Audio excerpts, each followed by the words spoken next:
Je veux parler du thème. Le thème que nous allons développer aujourd'hui, c'est la foi n'échoue jamais. Amen. La foi n'échoue jamais. Mais si on parle de ça, parce que vous savez, des fois, nous perdons un peu la foi devant les épreuves. Nous perdons un peu l'assurance devant les situations. Et ça nous arrive tous. C'est-à-dire qu'il y a une situation devant toi très difficile, très compliquée. Et des fois, on arrive à perdre la foi. Mais le Seigneur va nous dire quelque chose. Alors nous allons commencer par lire dans Matthieu. Prenons nos Bibles dans Matthieu chapitre 11 et nous allons lire à partir du verset 25. Nous allons lire d'abord la foi, oui, c'est vrai. Nous allons arriver à la foi. Mais avant ça, le Seigneur nous dit d'abord quelque chose de très important. Sans ça, bien aimé, des fois il est difficile de comprendre la force de la foi. Alors, nous allons lire Matthieu chapitre 11 et nous allons commencer à partir du verset 25 jusqu'au verset 30. Alléluia. Matthieu 11, à partir du verset 25. Il est dit ceci. En ces temps-là, Jésus prit la parole et dit: Je te loue, Père, Seigneur du ciel et de la terre, de ce que tu as caché ces choses aux sages et aux intelligents, et de ce que tu les as révélées aux enfants. Oui, Père, je te loue de ce que tu l'as fait voulu ainsi.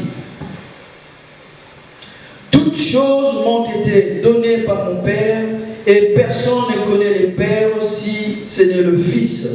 Personne non plus ne connaît le Père si ce n'est le Fils, et celui à qui le Fils veut le révéler. Venez à moi, vous tous qui êtes fatigués et chargés, et je vous donnerai le repos. Prenez mon joug sur vous et recevez mes instructions, car je suis doux et humble de cœur, et vous trouverez du repos pour vos âmes. Car mon joug est doux et mon fardeau léger. Amen. Amen. Voilà, merci papa. Voilà, c'est Jésus qui parle. Et Jésus dit, en ce temps-là, donc Jésus prit la parole et dit: Je te loue, Père, Seigneur du ciel et de la terre, de ce que tu as caché ces choses aux sages et aux intelligents, et tu as révélé aux enfants. Alors, la notion d'enfant, je crois qu'on a déjà parlé de ça. Les enfants, bibliquement, quand on parle des enfants, il ne s'agit pas seulement des petits enfants comme on voit, mais il s'agit de tous ceux qui ont cru en Jésus-Christ. Parce que Dieu est notre Père et nous sommes ses enfants. Alors le Seigneur nous dit que Dieu nous a révélé des choses que les gens là qui se disent sages, intelligents, ces gens ne connaissent pas. Vous allez voir, et d'ailleurs, vous allez voir dans le monde des hommes, des scientifiques, de très haut niveau, des hommes hyper intelligents dans la science, mais ils n'arrivent pas à percer un certain mystère. Ils s'attachent à la science, ils s'attachent à leurs études, ils s'attachent à leur connaissance, à leur intelligence, mais il y a des mystères qu'ils n'arrivent pas à percer. Mais Dieu dit que le Seigneur a caché ces choses à ces gens-là, qui se disent intelligents, mais il a révélé à nous, ces enfants, qui sont devenus plus sages que eux dans le monde. C'est pourquoi vous allez voir dans la Bible, lorsqu'on parle de Pierre par exemple, il y a un exemple. La Bible nous dit que Pierre, c'était un pécheur. C'est pas quelqu'un qui avait un niveau, je ne sais pas, très élevé. Mais devant les scribes et les pharisiens, ces gens-là qui connaissaient la loi, qui avaient étudié, qui étaient très loin dans la science, Pierre, quand il se présentait devant eux, après avoir reçu le Saint-Esprit, il ne reconnaissait plus cet homme. Il se disait, mais n'est-ce pas ce pécheur-là? Mais comment il parle des choses que nous ne comprenons pas, que nous n'arrivons pas à assimiler? Parce que, bien aimé, le Seigneur révèle les secrets à ses enfants et pas aux sages. C'est pourquoi vous allez voir les gens qui se disent très sages, ils se basent sur leur sagesse pour donner des conseils. Alors on va aller sur YouTube, on va regarder des conseils. Ah, il y a telle personne qui a dit ça. Ok, elle a dit sur base de son intelligence. Mais nous nous basons sur la sagesse de Dieu. Amen.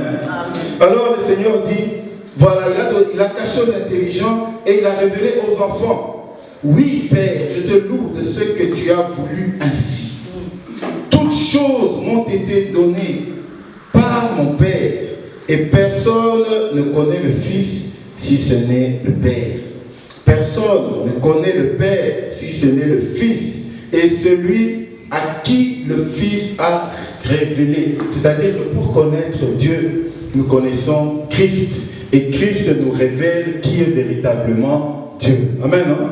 Alors les gens vont chercher des dieux, des plantes, des animaux, peu importe. Alors ils vont se baser sur des plantes. Et ils vont tirer leur sagesse des plantes. Ils se disent que voilà, ça c'est notre Dieu. Notre Dieu a dit ceci, nous allons nous baser sur ce que le Dieu a dit. D'autres vont chercher des démons, même des anges. Il y a des gens qui ont pris des anges. Les anges déchus qui sont devenus des dieux. Alors ils se basent sur des anges. On va consulter les anges. On va consulter la sagesse des anges. Mais la Bible nous dit que pour connaître Dieu, on passe par Christ. Parce que c'est Christ qui nous révèle qui est Dieu. D'ailleurs, lorsqu'il avait dit à ses disciples ont dit, mais révèle-nous, montre-nous le Père. Jésus a dit, celui qui me voit a vu le Père. Amen. Donc pour connaître les pensées de Dieu, pour connaître la volonté de Dieu, pour connaître le mystère de la foi, il faut connaître Christ. Et c'est Christ qui va te révéler le Père. Donc les gens se sont attachés à des plantes. Vous allez comprendre pourquoi je parle de ça. Parce que les gens se sont attachés à d'autres dieux. Aujourd'hui, vous allez voir, il y a plusieurs dieux. Il y a des gens au moment où nous sommes en train de prier le Seigneur, il y a des gens qui font des cultes en train d'adorer un certain Dieu. Et même au temps de Jésus, il y avait qui étaient là. Ils adoraient Azazel, d'autres Mammon, d'autres adoraient des dieux, des divinités. Alors eux, ils adorent ce Dieu-là et ils tirent leur source de ce Dieu. Mais la source là n'est pas la bonne source. Parce que c'est la véritable source, ce n'est que Dieu lui-même à travers Jésus-Christ. Amen. Alors, nous allons voir maintenant, ici Christ dit, maintenant, venez à moi, vous tous qui êtes chargés et fatigués, je vous donnerai du repos. À la base, c'est vrai que ces versets-là, nous prenons pour nous. Donc, Nazan n'a pas si, voilà, Jésus va me donner du repos, je suis là dans la souffrance. Jésus ne parle pas que de ça. Il est en train de parler ici de ces gens-là qui avaient des autres dieux. Ils avaient un poids lourd. Comment je dois faire pour... Vous savez, je donne un exemple. Les gens qui vont chercher des fétiches pour avoir l'argent. Ils vont rentrer dans les maisons occultes pour avoir la gloire. Mais ces gens, on leur donne des conditions. Papa, tu dois te réveiller à minuit tous les jours. De minuit à 5 heures, tu ne dois pas dormir. Bien aimé, c'est un poids lourd. Et ils essayent, ils forcent parce qu'ils se disent que ça, c'est leur Dieu. Les gens se disent que non, pour avoir l'argent, tu ne dois pas te laver pendant 10 jours. Tu ne dois pas te laver pendant 1 mois. Et là, tu vas voir que tu auras... Et ils obéissent, mais avec souffrance. Parce qu'ils se disent que ça, c'est notre Dieu. Nous allons atteindre cet objectif. Nous allons obtenir ce que nous voulons. Mais en obéissant à ce Dieu-là, bien aimé, c'est un poids. Et même pas dans le monde des ténèbres, même ceux qui faisaient la loi de Moïse. Parce que la loi de Moïse, bien aimé, c'était pas facile. La loi de Moïse, tu fais un péché, tu commets un péché, tu dois demander pardon, tu prends ton mouton, tu vas au temple, coupez-moi la tête de ce mouton. Tu fais quelque chose, tu deviens impur, tu restes chez toi. 7 jours, tu ne dois pas sortir parce que tu as vu le sang, parce que tu as vu un cadavre, tu es devenu impur, tu vas rester de loin des autres, isolé des gens. Bien aimé, c'était des conditions difficiles. On ne parlait pas que du monde des ténèbres, même la loi de Moïse. C'était compliqué. Voilà. Tu vas dans un deuil, tu vois Miss Noé Moni et bébé, tu vois un cadavre, tu deviens impur. Tu dois retourner, isolé du monde pendant 7 jours pour te purifier. Et quand tu fais 7 jours, tu dois ramener maintenant un animal au temple, qu'on puisse tuer cet animal pour que tu deviennes pur. Bien aimé, qui aujourd'hui est capable de faire ça? Déjà, si tu deviens impur, tu vas 7 jours au travail, on va te virer. Amen.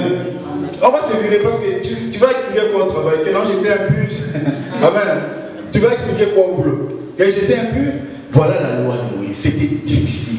Mais il vivait dans cette loi parce que c'était par la force qu'il fallait être saint. Il fallait être saint par la force. C'est-à-dire, si je fais ça, oui, Dieu va m'agréer, je serai saint. C'était ça la loi de Moïse. Dieu voulait montrer au peuple. Parce que si vous voyez, avant que Dieu donne la loi, il y avait les enfants de Corée qui avaient désobéi à Dieu. Ils ont désobéi à Moïse. Moïse avait tué Corée avec. C'est-à-dire que comment il n'était pas mort d'une maladie. La terre s'est ouverte. Corée et sa famille, avec leurs biens, leurs animaux, ils sont entrés dans la terre et la terre s'est refermée. Amen. C'est comme ça que Corée était mort. Alors après la mort de Corée, Dieu a dit aux enfants d'Israël, je vais vous montrer, vous voulez savoir comment on est saint. Alors Dieu a donné la loi maintenant aux enfants d'Israël. Alors si tu veux être saint, tu dois obéir à la loi. Bien aimé, il y a 613 commandements, 613. Nous ici on te donne seulement 10 commandements, les 10 commandements, tu n'arrives pas à respecter. Là il y en a 613. Si tu échoues à un commandement, tu reprends les tout. Tu reprends les 613 commandements. C'est ça la loi de Moïse. Bien aimé, c'était un poids pour les enfants d'Israël. Alors Jésus vient, il leur dit, si tu me connais, tu connais le Père. Si tu veux connaître le Père, c'est par le Fils. Si le Fils te révèle, alors tu connais le Père. Donc, venez à moi, vous qui êtes chargés et fatigués de la loi, fatigués des principes, fatigués de chercher, je vais chercher l'argent, je vais chercher la gloire, je vais rentrer dans des maisons, on te met dans des principes difficiles, des jours difficiles, des conditions. Alors je vous dis, quittez, venez à moi, vous qui êtes chargés et fatigués, je vais vous donner du repos. Alors Jésus dit, il continue. Amen, jusqu'à là c'est clair. Alors verset 29, il dit, prenez mon joug pour vous. Donc le joug, un joug c'est quoi? Un joug, ça veut dire c'est les contraintes. Vous savez, quand on va au travail, tu vas au travail par exemple, dans ton travail on va te dire, quand tu commences le boulot, tu dois d'abord aller te changer.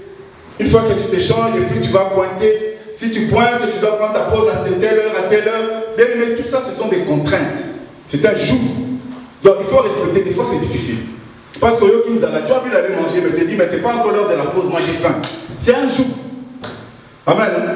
Et le Seigneur dit, maintenant venez à moi vous qui êtes chargés fatigués, prenez mon joug, prenez mes conditions, prenez tous mes critères, prenez tout ce qui est de moi, c'est-à-dire toutes les contraintes que moi je vous donne.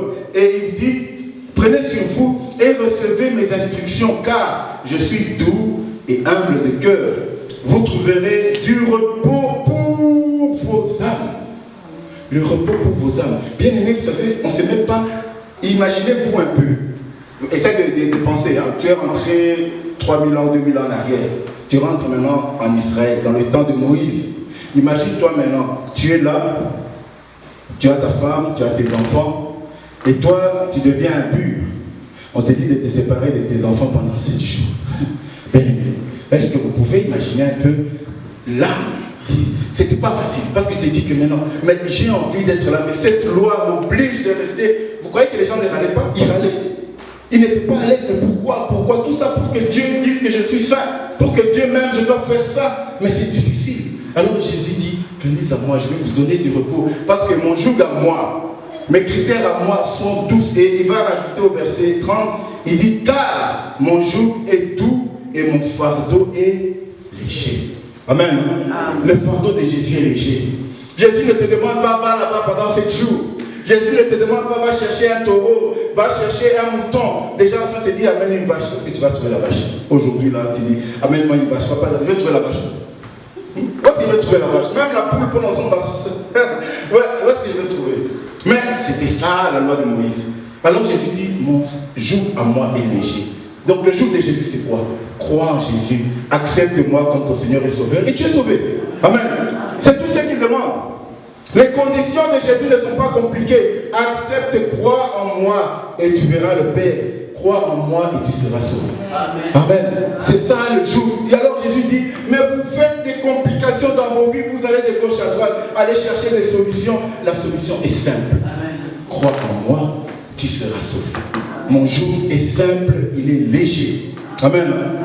C'est pourquoi, bien aimé, nous allons lire, nous allons compléter ce texte dans Jean chapitre 5, 1 Jean, premier chapitre de Jean chapitre 5, et nous allons lire les premiers versets au verset 3. 1 Jean. Donc c'est pour compléter ça, vous allez comprendre que ici on est toujours en train de parler de la foi.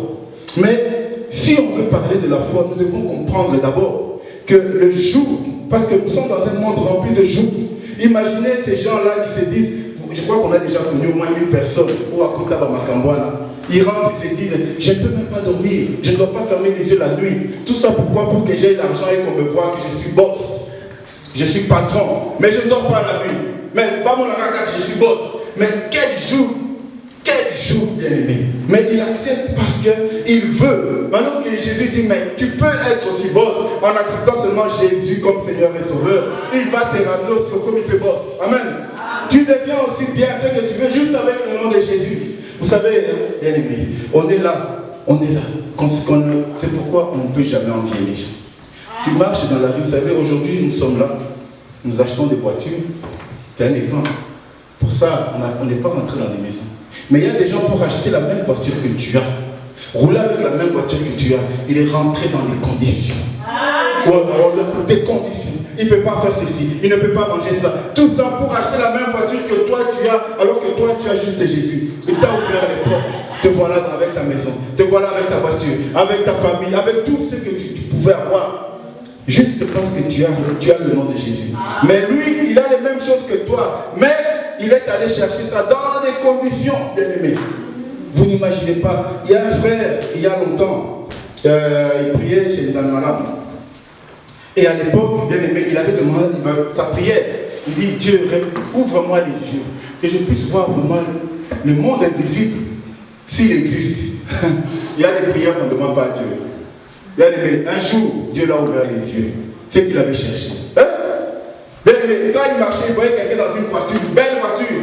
Mais quand lui ouvrait les yeux et regardait la voiture, ce n'était pas une voiture, c'était un crocodile. Il voyait quelqu'un marcher avec une chèvre. Ce n'était pas une chèvre, c'était quelqu'un avec une corde. Bien-aimé, il n'a même pas fait une journée. Il a dit, Seigneur, enlève-moi, ferme-moi, mais ferme-moi les yeux.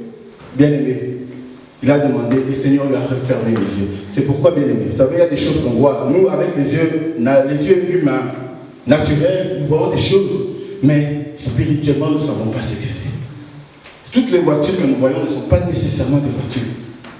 Tous les biens que les gens font ne sont pas les biens. Quand on te donne les yeux spirituels pour voir ce qui se passe réellement, bien-aimé, c'est là que vous allez voir des choses. C'est là que vous allez voir des choses. C'est pourquoi le Seigneur dit attention, attention. Eux, ils cherchent ça. Ils veulent la gloire. Mais cette gloire, comment ils trouvent la gloire? Moi, je te demande de venir seulement chez moi. Viens en Jésus. Crois en moi. Mon jour est saint. Crois en moi. Et tu auras tout. Tu seras sauvé. Tu auras tout. Alors, bien aimé, lisons maintenant le passage là. 1 Jean chapitre 5. Et à partir du verset 1, on peut lire à partir du verset 1. Un autre verset, vraiment, c'est le verset 3. Jusqu'au verset 4. 1 Jean 5, à partir du verset 1er. Quiconque croit que Jésus-Christ est né de Dieu, et quiconque aime celui qui l'a engendré, aime aussi celui qui est né de lui. Amen. Nous connaissons que nous aimons les enfants de Dieu lorsque nous aimons Dieu et que nous pratiquons ses commandements. Car l'amour de Dieu consiste à garder ses commandements. Et ces commandements ne sont pas pénibles. Parce que tout ce qui est né de Dieu triomphe du monde. Amen. Et la victoire qui triomphe du monde, c'est notre foi. Amen. Amen. Hein? Merci, papa. On peut s'arrêter là. Bien aimé, ici, la parole nous dit que, au verset 3, car l'amour de Dieu consiste à garder ses commandements. Et les commandements ne sont pas pénibles. Bien aimé, les commandements de Dieu aujourd'hui, parce que c'est le temps de la grâce. Ici, c'est Jean, c'est déjà le temps de la grâce après Jésus. Les lois de Dieu, de notre Seigneur bien-aimé, ne sont pas pénibles. Les gens vont chercher des choses pénibles. Pénibles pour avoir la gloire, avoir le succès, avoir des biens. Mais le Seigneur nous dit que la loi de Dieu n'est pas pénible. La loi de Dieu, elle n'est pas pénible. Il faut juste garder la loi que Dieu nous donne. Pardonne ton frère, ne vole pas, ne mens pas, et crois en moi, tu seras sauvé. La loi de Dieu, elle n'est pas pénible, bien aimé. Yes. Pourquoi les hommes vont chercher ce qui est pénible? Pour grandir, pour avoir ce qu'ils veulent, pour être bien, pour se sentir supérieur. Ils vont chercher, bien aimé, le monde. Mais le monde impose des conditions. Mais les conditions du monde, bien aimé, c'est la mort. C'est pourquoi le Seigneur nous dit ici. Parce que, et alors il dit maintenant verset 4, parce que tout ce qui est né de Dieu triomphe du monde. Amen. Qu'est-ce qui est né de Dieu? On dit tout ce qui est né. On ne parle pas de ceux avec EX. Non, on parle de tout ce qui est né de Dieu. Si moi je crois au nom du Seigneur que j'obtiens ça, j'ai prié, Seigneur j'obtiens ça, ce que j'ai obtenu, bien aimé, cette chose-là est née de Dieu. Amen.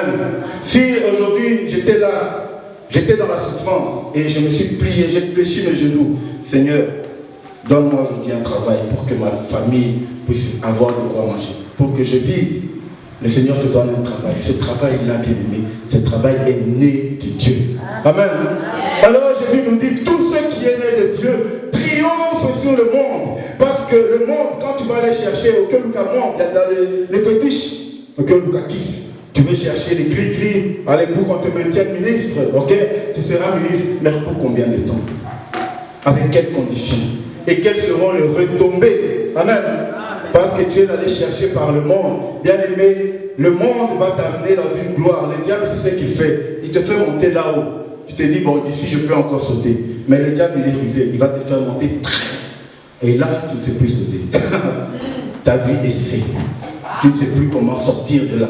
Parce que le diable a mis tellement l'icolo. Vous savez, j'ai là-bas, et ça, c'est très vrai. Parce que Jésus, quand le diable a tenté Jésus, il l'a mené où?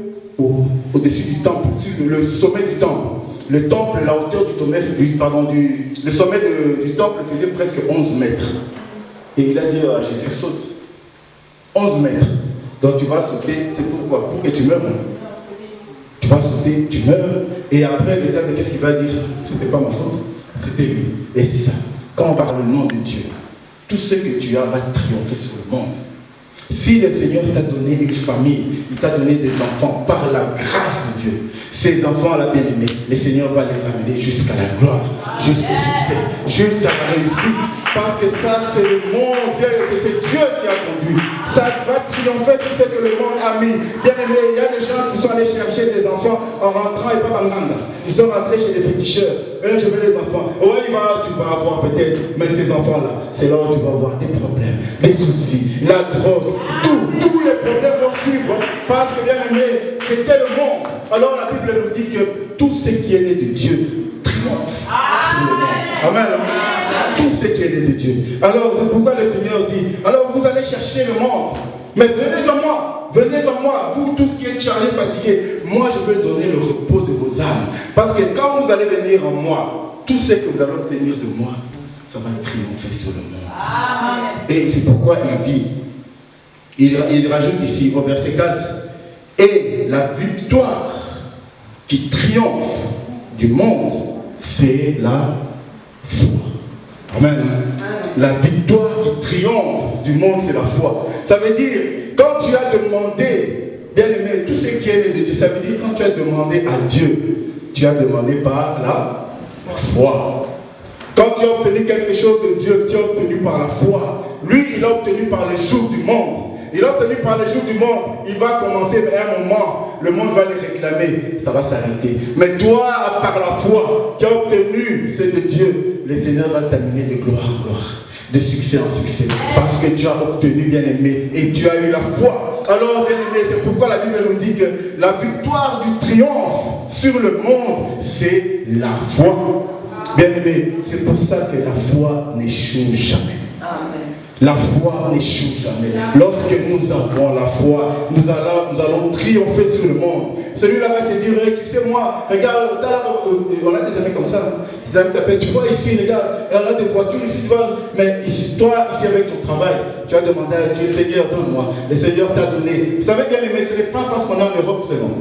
Ce n'est pas parce que vous êtes en Europe que vous, nécessairement vous roulez avec une voiture. Vous connaissez des gens qui sont ici, 30 ans ici. Ils n'ont jamais pu s'acheter ne fût qu'une voiture. Est-ce qu'il y en a aussi? Non. Il y a des gens qui sont ici, dans le même pays que vous. Donc ce n'est pas une question d'Europe, bien aimé. Mais à un moment, c'est la grâce qui est là avec toi. Quand la grâce est avec toi, tu as la foi. Bien aimé, le Seigneur te donne. Il t'ouvre les portes. Et là, bien aimé, ceux qui vont parler, ils vont chercher dans le monde. Ils reviendront après 10 ans. Ils vont te trouver stable. Lui, après 10 ans, il était déjà tombé car là. Il était déjà tombé, bien aimé. Il est tombé avec un coucou à Makanéka. Amen.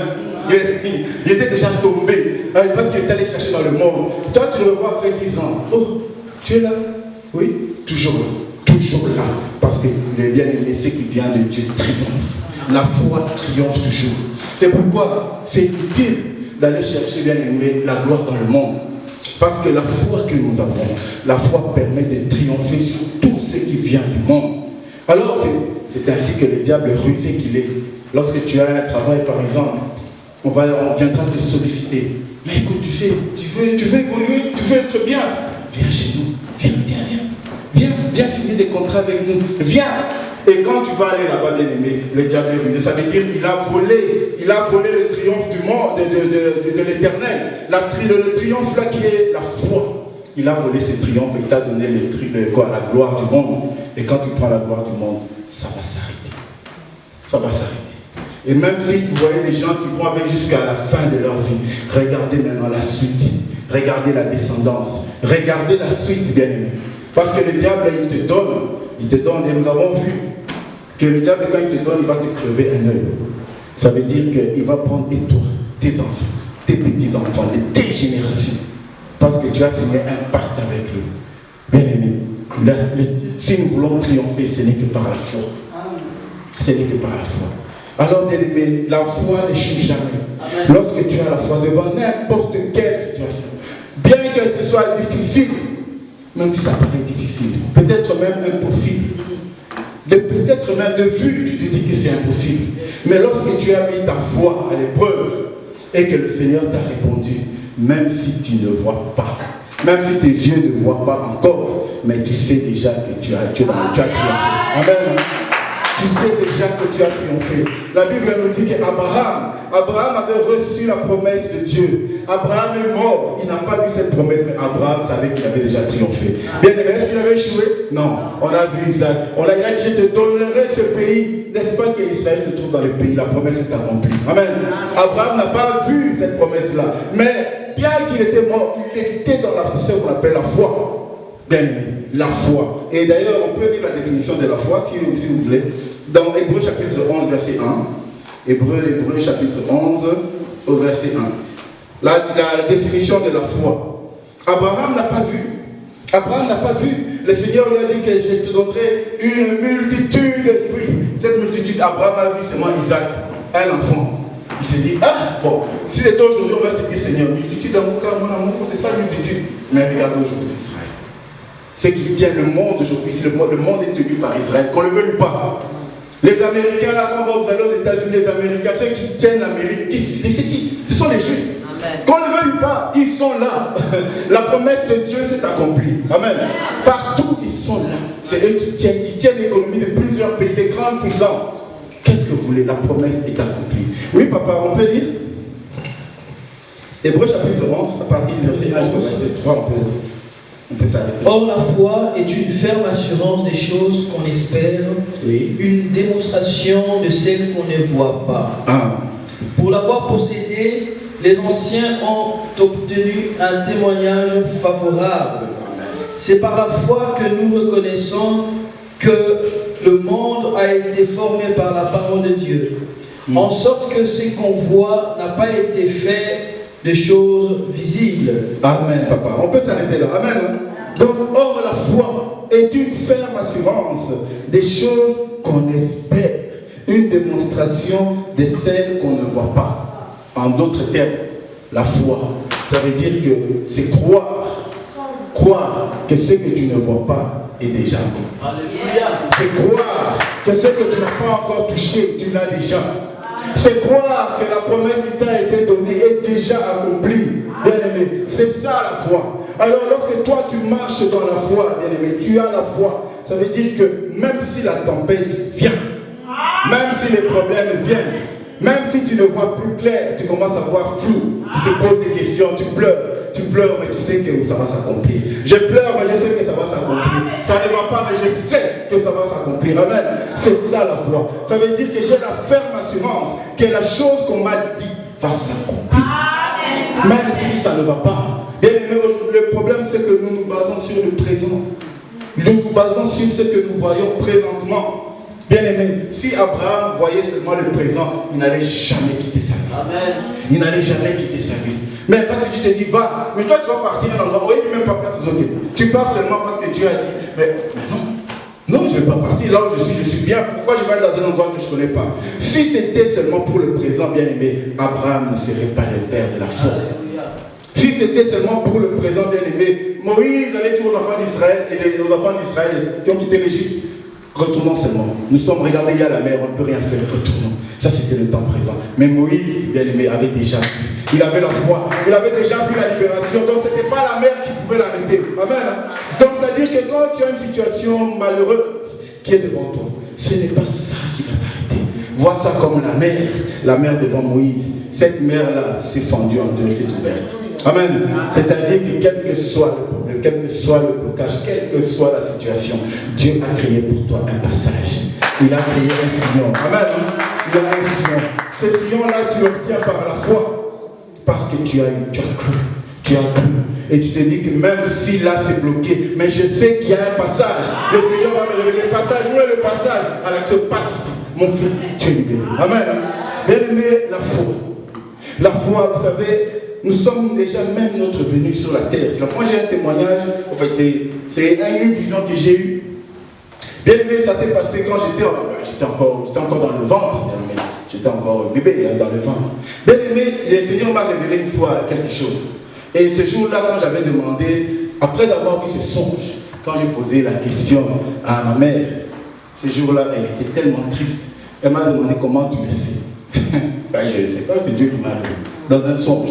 Bien aimé, je me voyais là, et j'étais au bord. C'est comme si, voilà, comme ça. Mais c'était un peu plus profond, peut-être 1 mètre.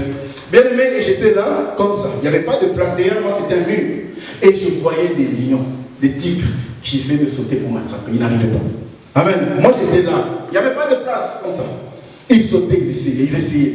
Bien aimé, et un moment, je regarde sur le côté. Il n'y avait pas d'endroit où fuir. Il n'y avait pas d'endroit où partir, bien aimé.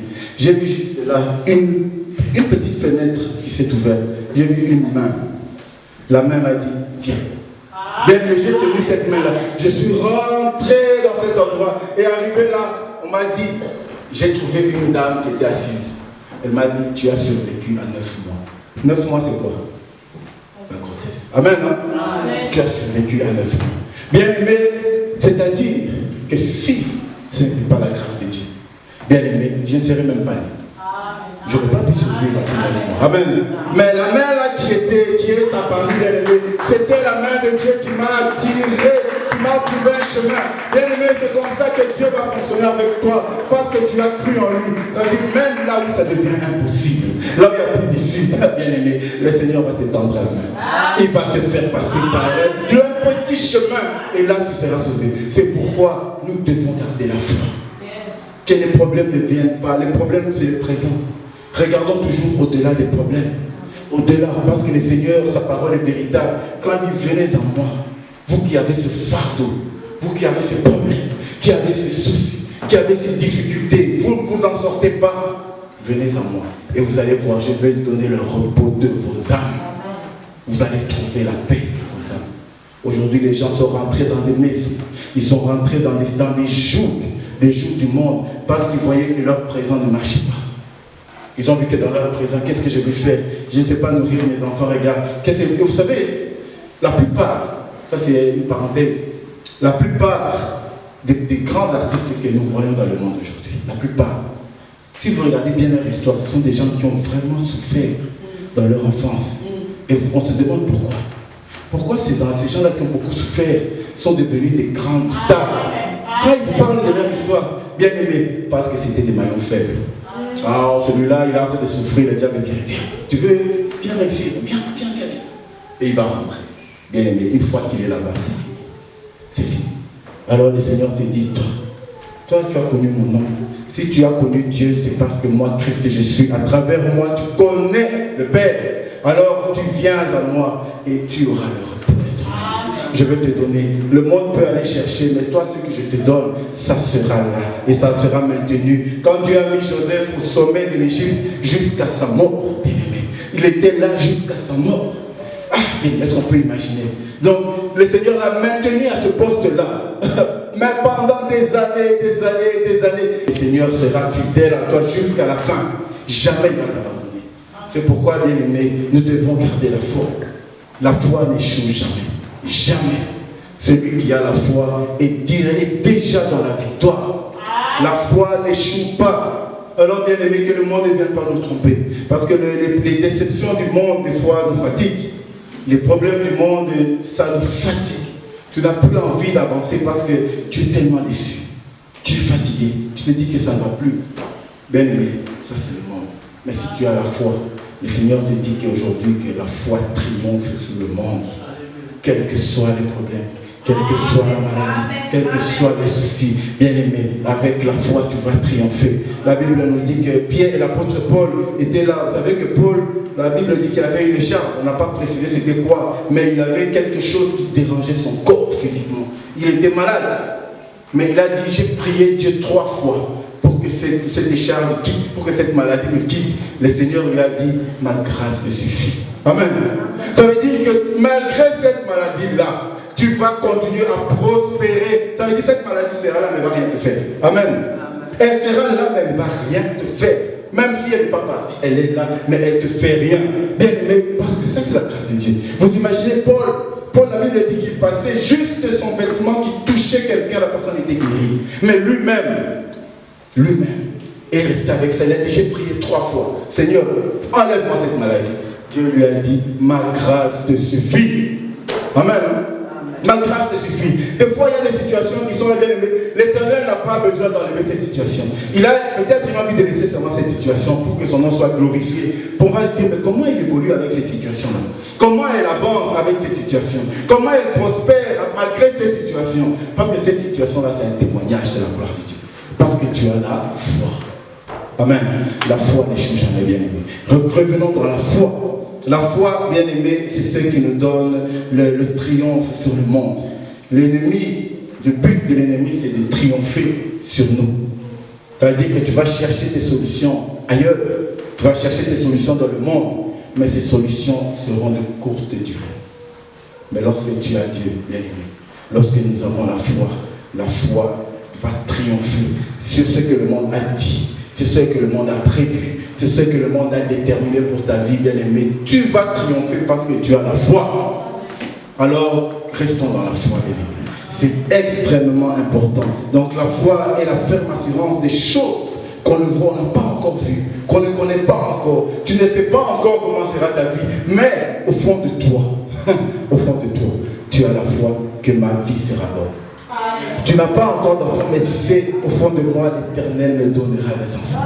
Tu n'as pas encore travaillé de ta vie, mais tu dis, au fond de moi, j'ai la foi, ça va arriver. Bien aimé, c'est ça la foi. C'est-à-dire que même si tu n'as pas encore, tu crois que tu as déjà entre tes mains. Tu as déjà.